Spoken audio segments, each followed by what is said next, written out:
Hey friends, I'm continuing this series on kids and snacks, and today I'm addressing how to approach our kids if they seem really obsessive about snack foods.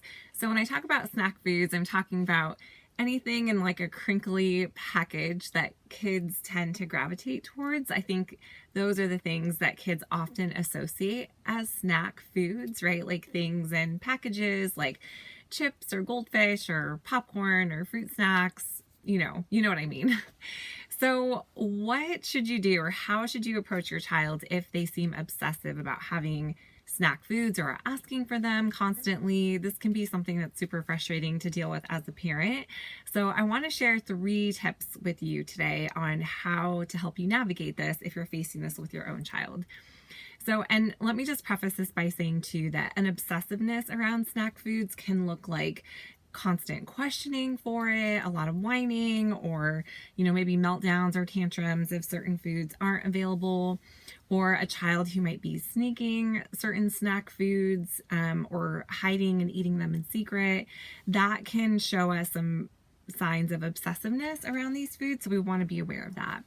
But if you're encountering this, here are 3 tips to help you through this. So, tip number 1 is just to be aware of your language around how you're talking about these foods. So we tend to categorize foods, and one way we do that with snack foods is by essentially calling them snacks, right? Like it's just an easy way that we kind of lump it all together, and we tend to refer to, any type of packaged food as a snack. And kids, again, tend to build that association with it. Like, oh, a snack means something that I can eat out of a package.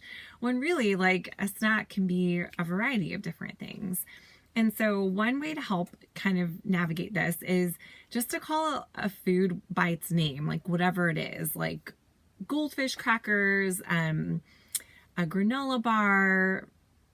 I'm trying to think of things. I'm going blank. Like goldfish, I said goldfish already, like chips, popcorn, just call it whatever it is, a fruit leather, a fig bar, just call it by its name rather than categorizing it, because that categorization can make kids more drawn to it, and it really creates some kind of like excitement around it in their mind. Not that that's a bad thing, but we just want to be able to move away from labeling food to help our kids kind of decipher what they like, what they don't like, based on what feels good in their bodies. So that's one thing when we're thinking about language. And then the other thing is what I like to call lead with a yes. And you may have heard me share this in other videos, but when kids hear no a lot around food in particular, like when they're asking for certain things, and sometimes we just get frustrated of the same question. So we're just trying to get them to stop asking it. So we might just say, no, like we're not having that. Stop asking me, or whatever, and it's not bad to do that. But I just want you to see it from your child's point of view. When they're hearing no a lot, it can actually make those foods more enticing to them and more desirable. And it can make them preoccupied with it more because they feel like they're never getting access to the things that they really like. And so the solution is not to just give in to everything that your child is asking for, because that wouldn't be helpful or productive either. Our kids very much do need us to provide consistent support and structure around food.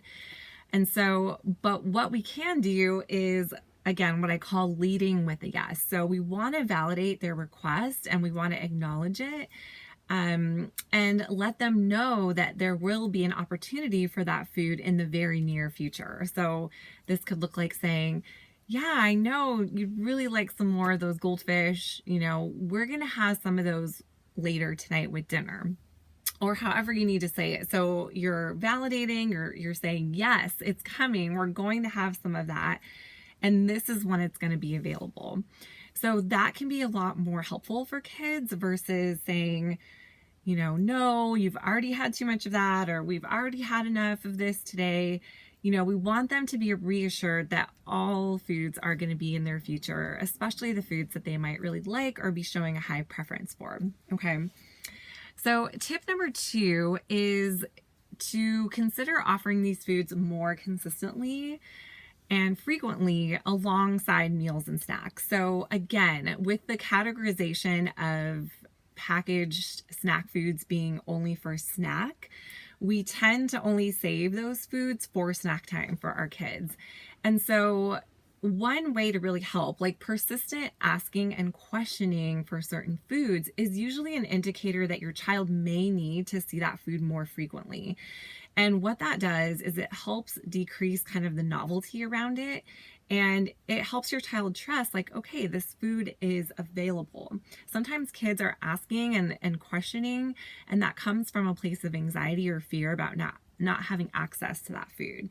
So one way we can help is, again, addressing the underlying issue and offering it more frequently in the context of their regular meals and snacks. And one thing that I like to do is offer these foods alongside meals, like with dinner or with lunch, like it doesn't just have to be at a snack time. And I think when our kids can see, oh, this is available, like, here and here, not just at this particular time, it can help subside any anxiety or worry that they might feel about not having access to that food. So for example, there was a period of time where one of my kids was super into fruit snacks and was asking for them all the time. So I would just give them alongside dinner. Like we would have dinner and I would unwrap the fruit snack and put it on the plate next to all the other foods we were having. And over time, that really helped my child to trust, like, oh, okay, this food is available. The novelty around it really comes down a lot. So that's my second tip. And then last tip that I briefly mentioned is how you present it. So of course, like a crinkly package that's, more exciting to eat out of. And I think sometimes kids just like the packaging associated with snacking. And, sometimes when kids are eating out of packages, they can have less of a connection to their body and what their body is needing and how they're feeling while they're eating it. They're more looking at like, okay, am I getting to the bottom of the bag here? And one thing that can help is just to kind of unwrap things and plate them and serve them alongside other foods. So, like I mentioned with the fruit snacks, we unwrapped it, we took it out, put it on the plate, served it alongside the other foods we were having for dinner. And that can really help your child, especially if they're super into something in particular. And you can ask them too, like, can you unwrap this for me? Can you put it on a plate? That can really help them, again, see things more, like when they see everything together on a plate, it's helping kind of equalize the foods for them. And they're going to be better able to listen to their bodies and regulate what they're needing. So I hope these tips are helpful for you. I do have a blog that goes into this in a lot more depth if you're needing more support. And as always, feel free to leave any questions in the comments below. All right, thanks guys. Bye.